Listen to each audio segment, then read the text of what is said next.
ইসলাম ধর্মের ঘরে জন্ম দিয়ে সহজে ইসলামটা মিলিয়ে দিয়েছে, খুঁজে নিতে হয় না। এই পৃথিবীতে লক্ষ কোটি মানুষকে ইসলাম খুঁজতে হচ্ছে, তারপরে তারা ইসলামের মধ্যে অনেকে আসছে। কিন্তু আল্লাহ আমাদেরকে জন্মসূত্রে ইসলামের মান্যওয়ালাদের ঘরে পাঠিয়েছে, বলি আলহামদুলিল্লাহ, এবং ইসলামের অনুসারী বানিয়েছে। ইন্নাদ-দীনা ইনদাল্লাহিল ইসলাম। মহান স্রষ্টা বলছে, আমার কাছে একমাত্র মনোনীত পছন্দনীয় ধর্ম হলো ইসলাম। জোরে বলুন সুবহানাল্লাহ। ইসলাম এর ওয়ার্ডের মানে হলো শান্তি। এর ব্যাপক অর্থ হলো এক স্রষ্টা, তাওহীদের বিশ্বাস, রিসালাতের উপরে বিশ্বাস। অর্থাৎ ইসলাম শিক্ষা দিয়েছে মনুষ্য জাতি, আমাদের প্রভু, আমাদের স্রষ্টা হলো একজন। কেউ গরিব হতে পারে, কেউ বড়লোক হতে পারে, মানুষ সবাই সমান। কেউ কারো উপাসনা করবে না একমাত্র মহান স্রষ্টা ছাড়া। ইসলাম সাম্যের নাম, ইসলাম সম্প্রীতির নাম, ইসলাম ভালোবাসার নাম, ইসলাম ঐক্যের নাম, একতার নাম, ভালোবাসার নাম। ইসলাম ক্ষুধার্ত মানুষকে খানা খাওয়াবার নাম। ইসলাম নাই সত্য, ইনসাফ, ইনসানিয়াতের নাম। ইসলাম জুলুমকে খতম করে ন্যায়কে প্রতিষ্ঠিত করার নাম। ইসলাম রেপ মুক্ত সমাজ, নেশা মুক্ত সমাজ, সন্ত্রাস মুক্ত সমাজ যেমন গড়ে তুলতে হবে, পাশাপাশি ইবাদতের জিন্দেগি জমিনের উপরে গড়ে তুলতে হবে। এক কথায় ইসলাম জানাচ্ছে মহান স্রষ্টার পক্ষ থেকে, যুগে যুগে যে নবী রাসূল এসেছে তাদেরকে অনুসরণ করো, তারা তোমাদের শিক্ষক হিসেবে এসেছে। আর আমাদের জন্য এসেছে মা আতাকুমুর রাসূল ফাখুযুহু ওয়া মা নাহাকুম আনহু ফান্তাহু। মুহাম্মদ সাল্লাল্লাহু আলাইহি ওয়াসাল্লাম যা আদেশ করছে মানো, যা নিষেধ করছে ছাড়ো, এটাই হলো ইসলাম। জোরে বলুন সুবহানাল্লাহ। কিন্তু দুঃখের বিষয়, এই দুনিয়ায় একদিকে যেমন আমরা সহজে ইসলামকে পেয়েছি, তাই আমাদের ইসলামের উপরে গুরুত্ব নাই। অপরদিকে একদল মানবরূপী পশু, জালিম, অত্যাচারী, স্বৈরাচারী, সন্ত্রাস, খুনি, চরিত্রহীন, দাঙ্গাবাজ, তারা সর্বসময় চেষ্টা করছে ইসলামকে কালিমা লিপ্ত করব, ইসলামের নামে মিথ্যাচার, ইসলামকে মিটিয়ে দেব, মুসলমানদের হত্যা করো। এইরকম একটা কালচার সর্বসময় যুগে যুগে চলে আসছে। এটা আগেও ছিল, আজও আছে, আগামীতেও থাকবে। কিন্তু দুঃখের বিষয়, আমরা যারা ইসলামের অনুসারী দাবিদার, আমরা বড় সহজে ইসলাম পেয়েছি, তো তাই আমাদের ধর্মের উপরে অতটা গুরুত্ব নাই। সবাই সবারটাকে কি করে প্রতিষ্ঠিত করব, সবাই সবারটাকে কি করে আগিয়ে নিয়ে যাব, সবাই সবারটাকে কি করে সমাজের বুকে ফেমাস করে তুলব, এটা নিয়ে সবাই ব্যস্ত। তার জন্য অনেকে অনেকের উপরে জুলুম করছে, অনেকে অনেকের নামে মিথ্যাচারও করছে। কিন্তু ইসলাম কখনো কোনো ধর্মের উপরে আঘাত দেয়নি, দিবার ইজাজত দেয়নি। কিন্তু ইসলামের নামে নানান মিথ্যাচার চলছে। আর আমরা যারা ইসলামের অনুসারী, আমরাও বড় সহজে পেয়েছি বলে গুরুত্বহীন হওয়াতে এই সুযোগে একদল জালিম ইসলামের উপরে মিথ্যাচার বলার সাহস করছে, ইসলামের উপরে আঘাত দিচ্ছে। বিশেষ করে মুসলমানকে দেখলে মারতে মারতে হত্যা পর্যন্ত করে ফেলছে, যেটা পূর্ব মাদারীপুরের লোক খুব ভালো বুঝছেন। উড়িষ্যাতে তো কন্টিনিউ হচ্ছে নয় না, কোন এক জায়গায় মাফ করবেন, দুঃখ পেলেও কিছু নাই বলার। জালিম তো জুলুম করবে, কিন্তু আল্লাহ সাহায্য যে আমরা পাচ্ছি না, কোন এক জায়গায় আমাদেরও ভুলের কারণেই কিন্তু এই সাহায্যটা পাচ্ছি না। না হয় যে অমানবিক অত্যাচার হচ্ছে এতদিন সাহায্য আসার তো কথা। এবার আমাদের ভুলটাকে নিজের দিকে খেয়াল করে দেখুন, খেয়াল করে দেখুন। এখানে এতগুলো মানুষ বসে আছে, বাকি জানি না এই ভাইগুলো ইসলামের অনুসারী কেউ জানি না, কিন্তু তারপরেও বীজখানে সামান্য অল্প জায়গা ফাঁকা পড়ে আছে না নাই? আপনাদেরও উচিত ছিল একটু সাইডে সরে যে জায়গা করে পূরণ করে ওদেরকে সুযোগ দেওয়া। কেন ডিঙিয়ে ডিঙিয়ে ঢুকবে, ওদেরও খারাপ লাগছে। এই যে গুরুত্বহীন আমাদের, অথচ দেখুন আমার ঘরের ছেলেরা আমাদেরকে যারা মেটাতে চাইছে তাদের সঙ্গে ধর্মীয় অনুষ্ঠানে পার্টিসিপেট করার জন্য আমাদের ছেলেরা অনেক উৎসাহিত আছে না নয়? আর আমার আল্লাহ কত সুন্দর কোরআনে বলেছে সূরা বাকারায়, তোমরা আমাকে আর আমার হাবিবকে ছেড়ে দিয়ে যাদেরকে আপন মনে করবে তাদের হাতে আমি আল্লাহ মিটাবো। দেখুন তারাই আমাদেরকে মিটাচ্ছে। সেকুলার শাস্ত্রে গিয়ে মহান স্রষ্টাকে আমরা ভুলে গেছি। কিন্তু প্রকৃত সাম্য, প্রকৃত ঐক্য, সম্প্রীতি, ভ্রাতৃত্ব, মানব বন্ধন তো ইসলাম শিখিয়েছে। অন্য ধর্মের মানুষকেও ভালোবাসার কথা ইসলাম বলেছে, কিন্তু তার মানে এটা নয় যে কাউকে ভালোবাসতে গিয়ে তুমি তোমার স্রষ্টা বিদ্বেষী কোনো কাজের জায়গায় জড়িয়ে যাবে। মানুষকে ভালোবাসো, তার কাজটাকে তো তোমার ভালোবাসার প্রয়োজন নেই, কেন তার কাজটা তোমার স্রষ্টার বিরুদ্ধে। কিন্তু তোমার স্রষ্টা তাকেও সৃষ্টি করেছে, সেই হিসাবে মানুষ মানুষকে ভালোবাসো, প্যার করো, সুখে দুঃখে সাথ দাও। কিন্তু আজ আমরা লাঞ্ছিত, অপমানিত, পদদলিত, বেউজ্জতি হচ্ছি। কেন? আমাদের যে ডিউটি আল্লাহ দিয়েছে আমরা সেই ডিউটি পালন করছি না। আমরা সহজে ইসলাম পেয়েছি, চারিদিকে মসজিদ, চারিদিকে মাদ্রাসা, চারিদিকে জলসা মাহফিল, চারিদিকে আলেম উলামা, মুফতি, হাফেজে কোরআন। জন্ম নিয়েই আমাদের ছেলেরা আজান শুনছে, জন্ম নিয়ে দাদা দাদি নামাজ পড়ছে, কোরআন পড়ছে, জন্ম নিয়ে এলাকায় জলসা হচ্ছে, বাচ্চারা এসে বসছে, ভাবছে বড় সহজ। আজকে যে জুলুমটা আমাদের উপরে হচ্ছে না, চারিদিকে মসজিদ ভাঙছে না ভাঙেনে, মাদ্রাসাকে মিটাচ্ছে না মিটাইনে, মিথ্যা মিথ্যা কেসে মুসলমানদেরকে জেলে ভরছে না ভরেনে, বিভিন্ন নোংরা নোংরা স্লোগান দিয়ে মুসলমানকে হত্যা করছে না করেনে, কথা বলে করছে। এর থেকে হাজারো গুণ কঠিন কষ্ট নবীর সাহাবাদের উপরে হয়েছে, নবীর উপরে হয়েছে, তাবেঈনদের হয়েছে, তাবেঈনদের হয়েছে। যুগে যুগে কষ্টকে তারা বুক পেতে সহ্য করে, লড়াই করে, জান কুরবান করে তোমার আমার কাছে আল্লাহর মেসেজটা পৌঁছেছে, জান্নাতের রাস্তাটা পৌঁছেছে। কিন্তু আজ সহজে পেয়ে যাওয়ার জন্য তুমি আমি গাফলতি করছি। শোনো, দুনিয়ায় তোমাকে আমাকে আল্লাহর কোনো প্রয়োজন নাই। জালিমদের দিয়ে আল্লাহ তোমাকে আমাকে মিটিয়ে দেবে। ইসলাম ছিল, আছে, থাকবে। নতুন প্রজন্ম ইসলাম কবুল করবে।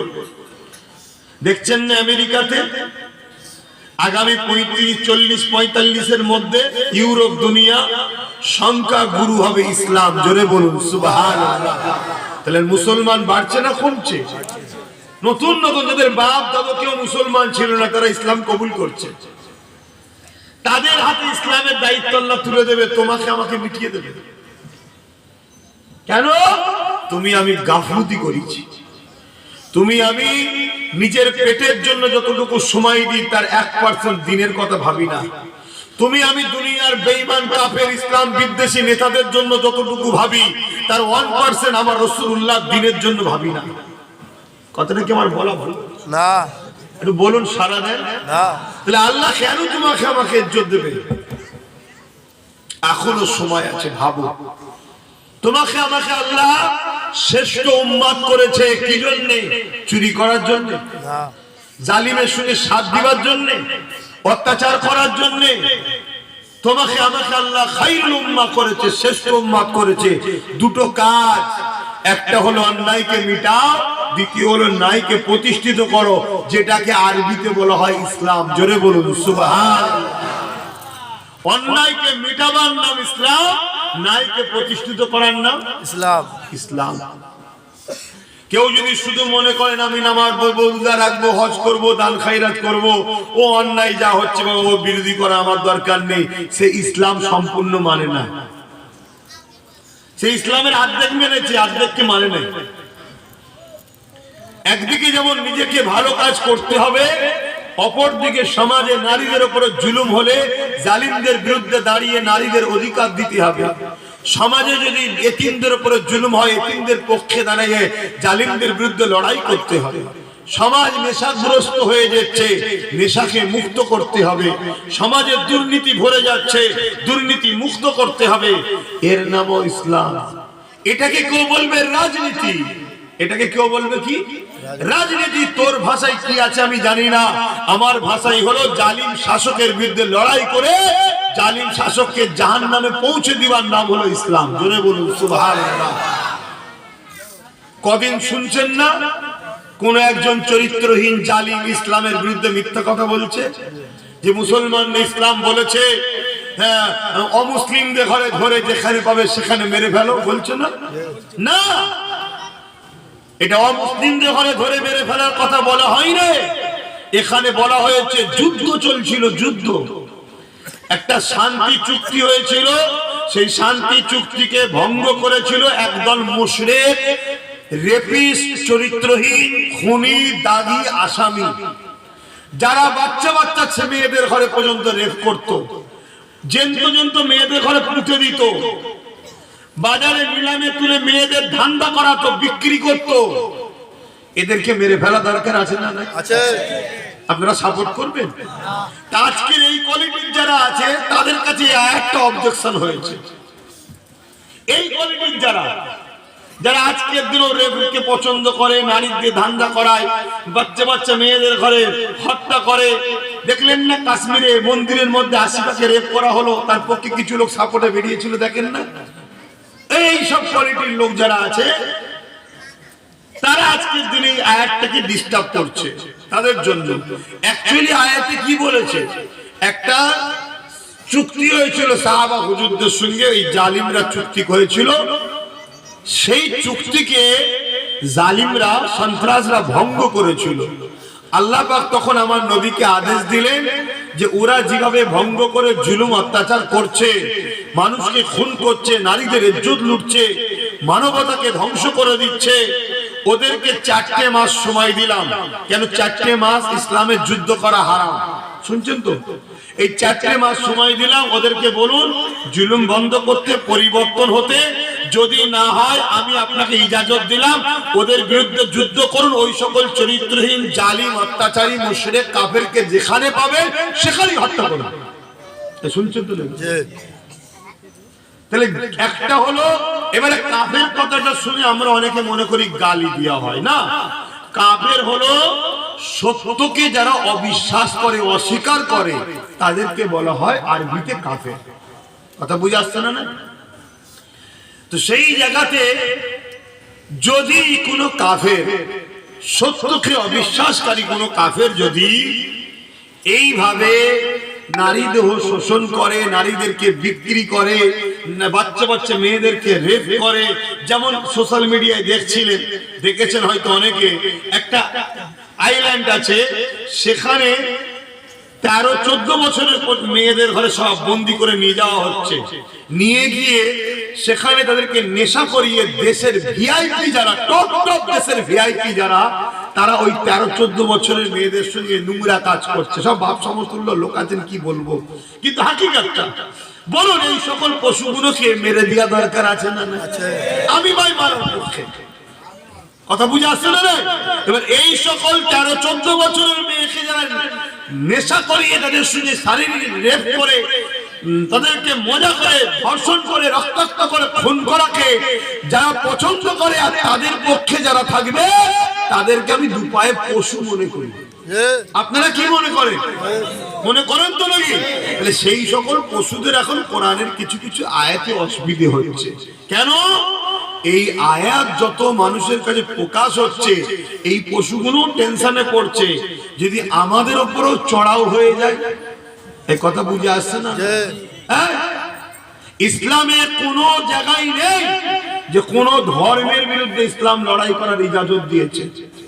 উপরন্ত কোরআন বলছে তোমরা খবরদার অন্য ধর্মের দেবদেবীকে গালিগালাজ করো না, নিষেধ করেছে। অন্য ধর্মকে খারাপ কথা বলো না, নিষেধ করেছে।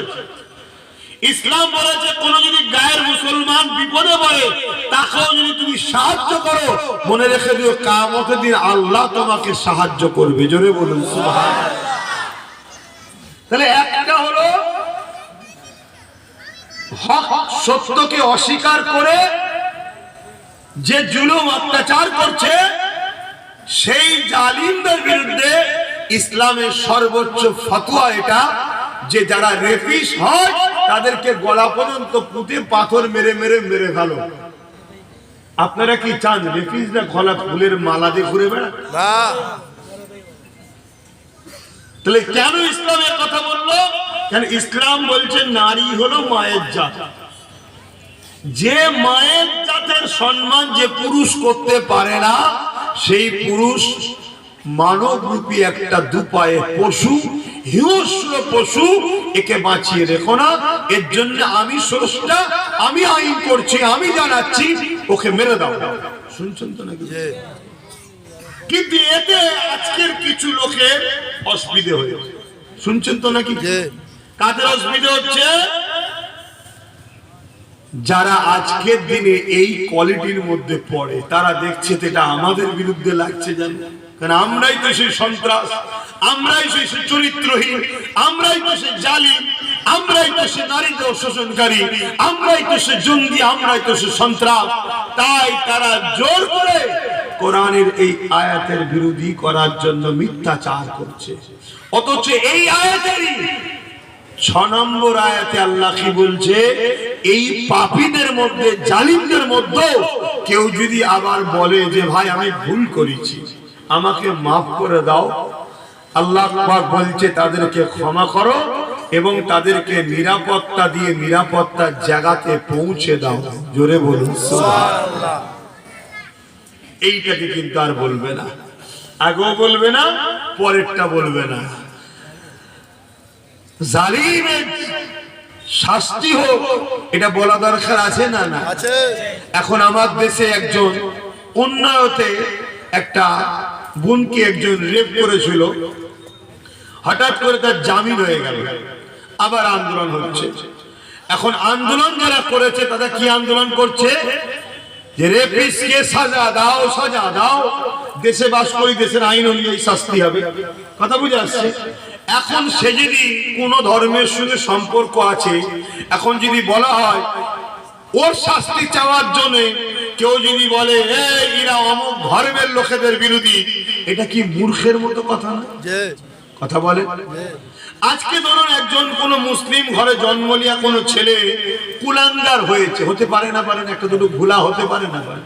এখন এই কুলাঙ্গারের বিরুদ্ধে কোন যদি অমুসলিম ভাইরা মিছিল করে বলে যে অমুককে মৃত্যুদণ্ড দাও, শাস্তি দাও, ওকে ফাঁসি দাও, তাহলে আমরা মুসলমান যদি বলি যে ও মুসলমান ইসলামের বিরুদ্ধে বলছে, এটা কি মূর্খের মতো কথা হবে না? যে শাস্তি করেছে, যে অন্যায় করেছে, তার শাস্তি হওয়া দরকার আছে না? না। আজকে কাশ্মীরে মন্দিরের মধ্যে আশিফাকে যারা রেপ করলো, 7 দিন ধরে অত্যাচার করলো, এখন তাদের শাস্তি হওয়া দরকার আছে না? না। এখন এই শাস্তির কথা যখনই বলবো, মন্দিরের মধ্যে পুরোহিত সহ তার সাথীরা রেপ করেছে, এখন পুরোহিতকেও ফাঁসি দাও, ফাঁসি দাও। এখন যদি আমার অন্য ধর্মের ভাইরা বলে যে এরা আমাদের বিরুদ্ধে বলছে, এটা কি মূর্খের মতো কথা নয়? যে চরিত্রহীন সে, তার কোন ধর্মীয় পরিচয়কে তুমি দেখছো কেন? তাকে তো জালিম সে। তাহলে আজকে কোরআনের বিরুদ্ধে এত বড় বড় কথা হচ্ছে, এই হওয়ার পরও সেই জালিমরা কি শাস্তি পাচ্ছে? তাদেরকে কি বন্দী করা হচ্ছে? কেন হয়নি? এর জন্য দোষী কার? বলুন বলুন। কেন আমরা ধর্মের দিকে আমাদের খেয়াল নেই।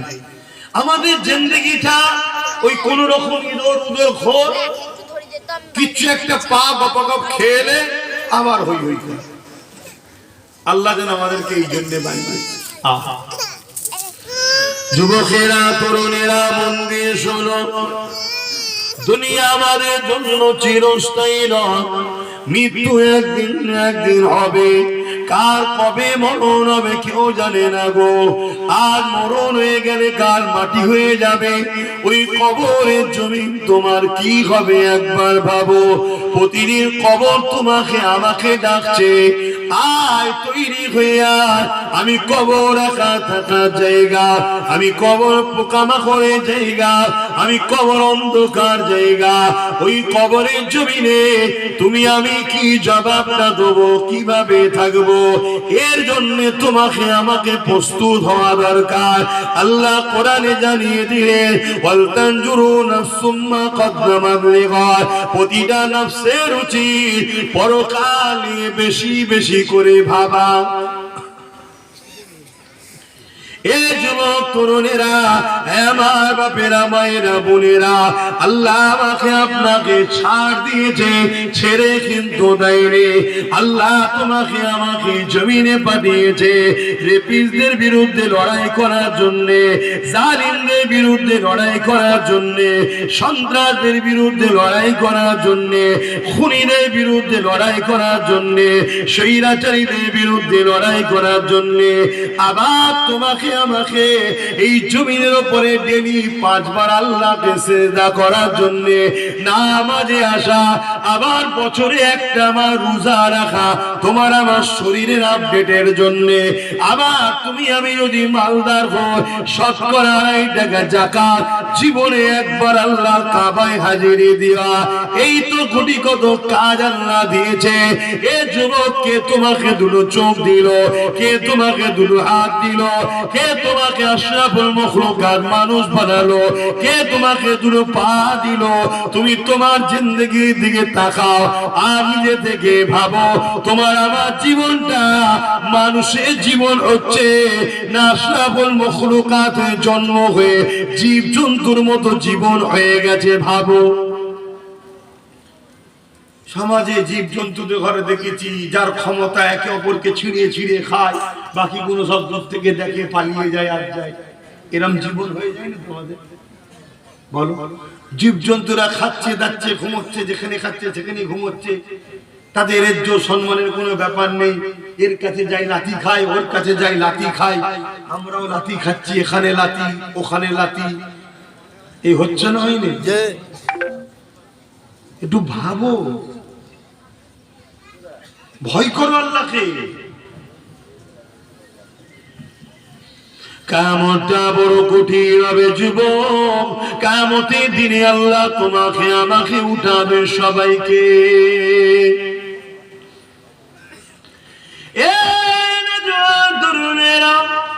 আর তোমাকে আমাকে ডাকলাম, আসো বসো। অনেকে শুনলো, অনেকে শুনলে না, কিন্তু কিয়ামতের দিনে কারো কিছু করা থাকবে না। ওই দিনেতে কোনো ছায়া থাকবে না, আরশে আজিমের ছায়া ছাড়া। ওই দিনেতে তোমাকে আমাকে সবাইকে উঠানো হবে। তামাম মখলুকাতকে আল্লাহ পাক ওই দিন উঠাবে। মাথা রাখবে দেখতে লেখা উপরে আল্লাহ পাক সূর্যকে নামিয়ে দেবে, সূর্যের 12 গুণ তাপ আল্লাহ বাড়িয়ে দেবে। হে যুবকেরা, মাথার ক্ষীণগুলো গলে গলে নাক দিয়ে ঝরে ঝরে পড়বে। যদি মনে হয় আব্বাস মিথ্যা বলছে, তাহলে তো বসে থেকে দাঁড়িয়ে থেকেও কোনো লাভ নাই। কথাটা আমার আব্বা বলেনি, আমার দাদু বলেনি, কথা আল্লাহ রসুল বলছে। কিয়ামতের দিনে এমন বাপ পাওয়া যাবে, নিজের ছেলেকে জমিনে শুইয়ে দিয়ে তার বুকের উপরে পা দিয়ে দাঁড়িয়ে যাবে। কিয়ামতের দিনে আব্বা মন দিয়ে শোনেন, এমনও ছেলে পাওয়া যাবে জনমদাতা বাপের বুকের উপরে পা দিয়ে দাঁড়িয়ে যাবে। কিয়ামতের দিনে এমনও মা পাওয়া যাবে নিজের মেয়েকে বুকের উপর পা দিয়ে দাঁড়িয়ে যাবে, এমনও মেয়ে পাওয়া যাবে নিজের মায়ের বুকের উপরে পা দিয়ে দাঁড়িয়ে যাবে। এক কথায় যার উপরে যার জোর চলবে তাকে জমিনে শুইয়ে তার বুকের উপরে পা দিয়ে দাঁড়িয়ে যাবে। এই কথা শুনে সাহাবা হুজুররা বলতে লাগলে, ইয়া রাসূলুল্লাহ হাবিবাল্লাহ, এই রকমটা কেন হবে? আল্লাহ নবী বলেছিলেন, বাবা সাহাবারা, লোহা যেমন আগুনে দিলে পুড়ে পুড়ে লাল হয়ে যায়, ওই সূর্যের তাপেতে জমিন খানা লাল হয়ে যাবে, ওই জমিনে মানুষ দাঁড়াতে পারবে না। এ যুবক, আল্লাহকে ভয় করো গো। এ যুবক, তোমার দ্বারা ইসলামের উপকার যদি নাও হয়, ইসলামের ক্ষতি কেন তোমরা করছো বলো? যদি বলো আমি কোথায় ক্ষতি করলাম? তোমার জন্যই তো আজকে জালিমরা ক্ষমতায় গেছে। তারা ক্ষমতায় গিয়ে আইন তৈরি করে ওয়াকাফ মিটাচ্ছে না, মিটাইনি। তোমার জন্যই তো জালিমরা ক্ষমতায় গেছে। জালিমের হাতে প্রশাসনের পাওয়ার, আর সেই জালিমের আরেক ভাই বলছে কোরআনের আয়াতে হিংসা ছড়ায়, অথচ জালিমকে এখনো বন্দী করা হয়নি। তোমার জন্যই তো জালিম ক্ষমতায় গেছে। আর তোমার মেদিনীপুরেতে আরেক জালিম দিনরাত ইসলাম ও মুসলমানদেরকে ক্রিটিসাইজ করছে, ওই জালিমকে এখনো বন্দী করে খাঁচায় ভরা হয়নি। বলো আমরা পাপ করেছি? যুবকেরা, তরুণীরা, মন দিয়ে শোনো, আজ আছি কাল নাই, আজ আছো কাল থাকবে না। বাঁচার জন্য দুনিয়া আসেনি, দুনিয়া এসেছি আল্লাহর প্রেমের পরীক্ষা দিবার জন্য। জান লাগলে জান দিয়ে পরীক্ষা দিতে হবে, মাল লাগলে মাল দিয়ে পরীক্ষা দিতে হবে। কারণ এই জান তো আল্লাহ দিয়েছে তোমাকে আমাকে, মালও তো আল্লাহ দিয়েছে তোমাকে আমাকে। আবার সেই জান তো আল্লাহ নিয়ে নেবে, কিন্তু আল্লাহর প্রেমে যদি উৎসর্গ করতে পারো, মনে রেখে দিও তোমাকে নিয়ে গিয়ে আল্লাহ চির শান্তির জান্নাতে রেখে দেবে। তুমি আল্লাহর জন্য, আল্লাহ দিয়া জান, আল্লাহ দিয়া মাল এবং আল্লাহ দিয়া শরীর, আল্লাহ দিয়া তাকত, আল্লাহ দিয়া হাত, আল্লাহ দিয়া পা আল্লাহর জন্য ব্যয় না করে শয়তানের দিকে যদি পরিচালনা করো, মনে রেখে দিও কিয়ামতের দিনে শয়তানদের সঙ্গে জাহান্নামে থাকতে হবে। যুগে যুগে দুটো দল ছিল, একটা রহমানের আর একটা হলো ইবলিস শয়তানের। রহমানের দলে ছিল মুসা কালিমুল্লাহ, আর ইবলিসের দলে ছিল ফেরাউন। রহমানের দলে ছিল ইব্রাহিম খলিলুল্লাহ, ইবলিসের দলে ছিল নমরুদ। রহমানের দলে ছিল ইমাম হুসাইন পাক, ইবলিসের দলে ছিল ইয়াজিদ। রহমানের দলে ছিল আমার মুজাদ্দিদ আল পেসানি, ইবলিসের দলে ছিল হতভাগা আকবর। রহমানের দলে ছিল আমার গরিবে নওয়াজ। সেই সময়ের জালিম শাসক ছিল ইবলিসের দলে। আজকে দিনও দুটো দল রয়েছে, একটা রহমানের আর একটা হলো ইবলিসের। আজকের ইবলিসের দলের মাথায় আমাদের কারা কারা বসে আছে দিনের মতো সত্য সবই দেখছো। কারণ ইবলিসের দলের নেতাদের কাজ হলো স্বৈরাচারী করা, জুলুম করা, অত্যাচার করা, মানুষকে খুন করা, মানুষের অধিকারকে কেড়ে নেওয়া, ইসলামের বিরোধী করা। আজকে দিনে কারা করছো দিনের মতো দেখতে পাচ্ছ। তাদের সঙ্গে দল করে রহমানের জান্নাতে যাবার স্বপ্ন দেখনি যুবক, সময় এখনো আছে, পরিবর্তন হয়ে যাও। না হয় কিয়ামতের কঠিন দিনেতে আল্লাহ পাক বলবেন জাহান্নামকে নিয়ে এসে আমার আরশের পাশে বাঁধো। ওই দিনেতে তোমার কেউ পাশে দাঁড়াবে না। সেই দিনে একজনই শুধু বলবে ইয়া রাব্বি হাবলি উম্মতি উম্মতি।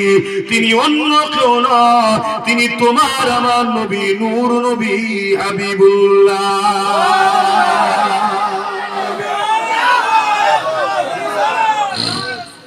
সেই নবীর জন্য কি করলাম? সেদিন যে আমাদের পাশে তিনি দাঁড়াবেন, আমরা নবীর জন্য কি করলাম? আমরা দুনিয়ায় একে অপরের জন্য যা করেছি তার যাররা পরিমাণ নবীর জন্য করেছি। হ্যাঁ বলো, আজকে যদি রাজ্য সরকারের বিরুদ্ধে কেউ একজন বলতো যে রাজ্য সরকার চোর, আর হাকিকাত কিন্তু চোর, জানেন তো না, সেই জায়গায় আন্দোলন রাস্তায় হয় না, হয় কেন বললো জবাব চাই, জবাব চাই। আবার পুলিশ এসে তাকে বন্দি করে না, করে না। যদি বলেন হুজুর আপনাকেও তো বন্দি করবে, আমি তো যেতে চাইছি। কেন? আমার নবীর সাহাবারাও জেল খেটেছে হকের পক্ষে। ইউসুফ আলাইহিস সালামের সুন্নাত পালন হবে। কথা বুঝে আসছে না? ওটা নসিবের ব্যাপার, আমার হয়নি, নওশাদের হয়ে গেছে। কথা বুঝে আসছে না? ওর নসিবে আল্লাহ অত বড় নিয়ামতটা দিয়েছে, আমাকে আলো দেয়নি। আপনারা তো ভয় খান, সব বুকার মতো কাটত। আরে আমরা তো জেলখানাতেই আছি, আর দুনিয়া উসদুল মুমিনিন, মুমিনদের জন্য দুনিয়াটা জেলখানা। তাতে জেলে আছে, বড় জেলে আছি, দিয়ে হয়তো ছোট জেলে দেবে, এই তো ব্যাপার। একটু নাই পিট মেরে মারবে, এই তো ব্যাপার। নাই মেরেই ফেলবে, তো কি হয়েছে, তা কি ঘোড়ার ডিম, সেই তো মরবো। কিন্তু আল্লাহর জন্য মরবো, হকের জন্য মরবো, হক কথা বলার জন্য মরবো। এই মরণটা তো নসিবের ব্যাপার। কেন আমার যুবকরা বুঝুনি? তোমাদের আশপাশে কত জন ছেলে হাই রোডে অ্যাক্সিডেন্ট করে মরছে না? ফটাস করে মারলো পিছন দিয়ে, পুরো ছেঁচড়ে গেল, চোখে তারা ভাড়া, মগজ টগজ বেরিয়ে, নাড়ি ঘুড়ি বেরিয়ে ছিটড়ে চলে গেল। না ধোয়াতে পারছে, না গোসল দিতে পারছে, ওইভাবে নিয়ে পুঁতে দিল। যা এ হচ্ছে নয়। তাহলে মরণ কার কপালে লিখা আছে কোনো ঠিক আছে? তুমি কি ভাবছো তোমার দাদু মরার পরে তুমি মরবে, এটা মনে করছো নাকি? অনেকের দাদু মরবে, সে নিজেও পুরো বলছে আমি আল্লাহ কবে যাব, সে যায়নি, নাতি পুতা চলে যাচ্ছে। ঠিক না বেটি? মহতের কোনো বয়স নেই। তোমাকে দুনিয়ায় পাঠিয়েছে, জুলুম করলে হবে না, জালিমের সাথ দিলে হবে না। নাই করো, নাই সাথ দাও, এই দুটো তো কাজ, এটা করতে হবে না। তা না করে আমরা ইসলামের দুশমন হয়ে গেলাম, ইসলামের ক্ষতি করছি। আজকে কেউ আন্দোলন করে নেমেছ, কেউ জিজ্ঞাসা করেছ যে রাজ্য সরকার তোমার রাজ্যে কোরআনের বিরুদ্ধে একজন বলল, এক তো সংবিধানের 25 নম্বর ধারার বিরুদ্ধে কথা হচ্ছে, সে কোরআনের বিরুদ্ধেও যেমন বলেছে, সংবিধানের বিরুদ্ধেও বলেছে, আপনি তাকে অ্যারেস্ট করলেন না কেন? ভালোবেসেই জিজ্ঞেস করেছো তো? আমাদের যত মুসলিম এমএলএ এমপি প্রধান আছে, তারা কি কেস করছে না জিজ্ঞেস করেছে? তাহলে কোন মুসলমান গুলোকে মুসলমান মনে করে? এতে একটা কোটা দেখাবার ব্যাপার আছে, না হয়তো প্রশ্ন উঠবে। যেমন বিজেপি, সবাই জানে বিজেপি মুসলমানদের দুশ্মনদের দল, জানেন না? জানেন না? বাকি অনেক দল আছে তারা মুসলমানদের দুশ্মন, কিন্তু বুঝতে পারে না কেন?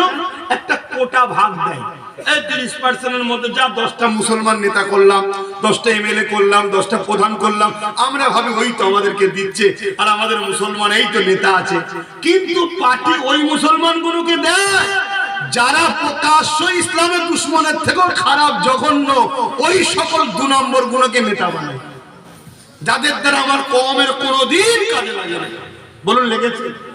আজকে দিনে তো কেস করা দরকার ছিল। যতগুলো মুসলমান এমএলএ আছে, মন্ত্রী আছে, প্রধান আছে, সমিতি আছে, সদস্য আছে, কি সব বলে বলেন না, সব যদি হাজার হাজার মুসলমান নেতাগুলো কেস করতো, তাহলে একটা উপকার হতো না? হতো না? এক কথা বলেন আমার কাছে, সারা দেন কেস করেছে, যে কেস করবে সে ভাবছে পরে বাড়ি টিকিট না পাই, যে কেস করবে সে ভাবছে আমার যদি পদটা চলে যায়। শুধু কোন একটা এমএলএ বলেছিল, তার মানে মন্ত্রী পদ ছিল, কেউ একজন বলেছিল যে মুসলমানরা তো বড় গরিব, এদেরটাকে 500 জায়গায় 1000 টাকা করে দেওয়া হয়, ওই যে ভান্ডার রে বাবা। সঙ্গে সঙ্গে সে বলছে আমি বসে আছি, আমাকে কোনো নোটিশ টুটিস কিছু নাই, হঠাৎ করে শুনলাম আমার মন্ত্রী পদ চলে গেছে। কথা বুঝছেন না? আমি জানি না সেসব মুসলমানগুলো এখনো কেন সব দলে আছে, কি ইন্টারেস্ট আছে যে কিছু এমন কেস জন্ডিস ধরে ফেলবে, হয়তো জেনে গেছে যে আমি গেলি হয়তো আমার নামে কেস হয়ে যাবে, কোনো ঘোটালায় আছে কি আমি জানি না। কিন্তু আমার বক্তব্য, তাহলে আমরা কাদের উপরে নির্ভর করে চলছি?